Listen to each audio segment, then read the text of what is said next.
Alamin naman natin ang sitwasyon sa Maguindanao kung saan isa ang namatay ng pasabugan ng granada ang tapat ng isang voting center sa bayan ng Datu Unsay. Nagkatensyon din sa pagitan ng dalawang magkaribal na grupo roon, kabilang po ang Maguindanao sa PNP Election Watch List areas. Live mula sa Maguindanao may report si Chino Gaston.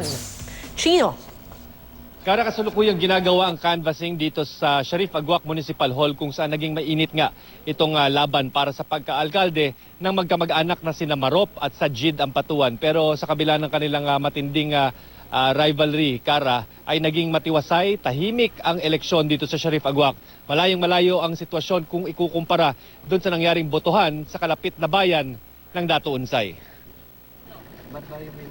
Bitbit ng mga pamalo, Chris at mga tirador, lumusob ang grupong ito sa Datu Unsay Public Market na nagsisilbing polling center sa Datu Unsay, Maguindanao. Ang ilan nakatakip ang mga muka ng bonnet o mga panyo. Galit sila dahil hindi raw makaboto dahil nagsama-sama ang mga supporter ng karibal ng kanilang kandidato na naunang bumila sa mga voting precinct. Paliwanag ng kanilang leader, kailangan daw nila magbitbit ng pangdepensa dahil tiyak aniya na mauuwi sa gulo kapag nagkadikit sila sa kanilang mga kalaban sa pila ng botohan. Ang grupong nasa polling precinct may nakaabang ding mga pamalo. Hindi po kami nagkukumpiyansa na wala kami dinadala. Kasi baka pagdating namin dyan ay papaluin naman kami. Hindi ibig sabihin po na nagdala kami ng kahoy para mataway. Hindi lang para bumuto lang po kami. Pangdepensa lang.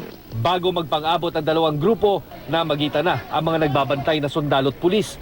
Pinatawag din ang chairman ng Municipal Board of Canvassers para iayos ang sitwasyon. Para walang gulo. Magpatapusin kami. Pagtapos nung sa amin, uwi na kami. Para walang gulo. Ang tanong niya, matatapos ba yan hanggang tanghali? Ay, hindi! Matapos yan. Subukan namin, sir. Napagkasunduan kalaunan, napayagan munang makaboto ang mga nauna sa pila at saka na lang payagang bumoto ang mga lumusob na lalaki.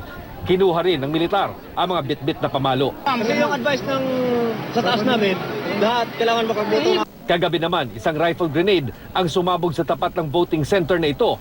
Isang patay at 3 ang sugatan. Nag-iwan ng crater sa sahig ng waiting shed ang sumabog na rifle grenade. Kaninang umaga, nadiskubre ang isang di sumabog na rifle grenade na kinailangan tanggalin ng mga tauhan ng Philippine Army Bomb Squad.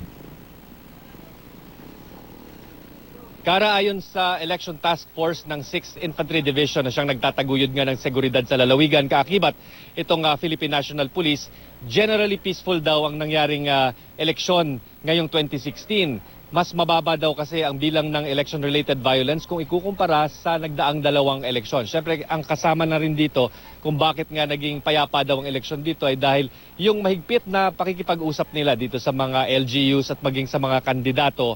At siyempre, nakipag-usap na rin sila dito sa mga ibang mga puwersa na nakikita sa lalawigan gaya ng MILF na siyang nagtaguyod din ng seguridad sa kanilang mga kapaligiran para matiyak na malinis at payapa nga ang eleksyon ngayong 2016. Kara. Chino, itong voting center na pinasabugan ng Granada, hindi ba yan ininspeksyon bago yung botohan? Wala bang mga nakabantay dyan? Kasi kung ang Maguindanao ay kabahagi nitong PNP Election Watch List areas, hindi ba all the more na dapat may seguridad dyan? Hindi lang on election day pero even days before the election day. Tama ka dyan, Kara, no? Pero linawin natin yung sumabog, hindi ito improvised explosive device gaya na nakikita natin dito o kadalasang nakikita dito sa lalawigan ng Maguindanao. Ito ay isang rifle grenade, ibig sabihin parang bala ito na granada na lumalabas mula sa isang baril, no? Na ito'y pinaputok ng hindi kilalang mga kalalakihan tungo nga dito sa voting precinct na ito sa Datu Unsay.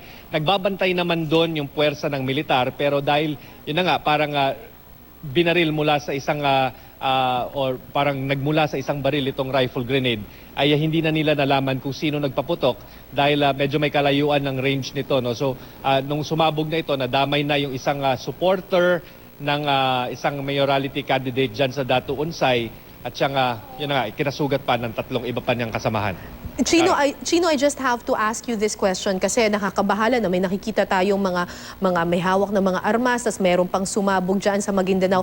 Pero in spite of all these violence, itong mga ganitong klaseng reports, kumusta ang voter turnout dyan? Nagpumilit pa rin bang bumoto at naglakas loob pa rin bang bumoto yung mga kababayan natin dyan sa bahagi ng Maguindanao sa kabila ng ganitong mga klaseng insidente? Tama ka dyan, Kara, no? May higit kumulang 500,000 daw yung registered voters dito sa Maguindanao. Bagamat hindi pa natin hawak yung figures mula sa provincial COMELEC, no, kung ilan talaga yung voter turnout sa mga sandaling ito. Pero ang napansin natin sa ating pag-iikot dito sa mga bayan sa palibot lalo nito ng Sharif Agwak, napakataas ng voter turnout, no, sa ating pagtataya. Napakadaming tao ang lumabas, babae man at mga matatanda ay nakita natin. At syempre, kaakibat nito yung pagsisiguro din ng mga security forces natin gaya ng militar at pulis na ligtas makaboto itong ating mga botante na lumabas sa kanilang mga bahay at huwag na matakot na pumunta dito sa mga polling precincts para i-exercise nga yung kanilang right to suffrage. Maraming salamat sa iyo, Chino Gaston.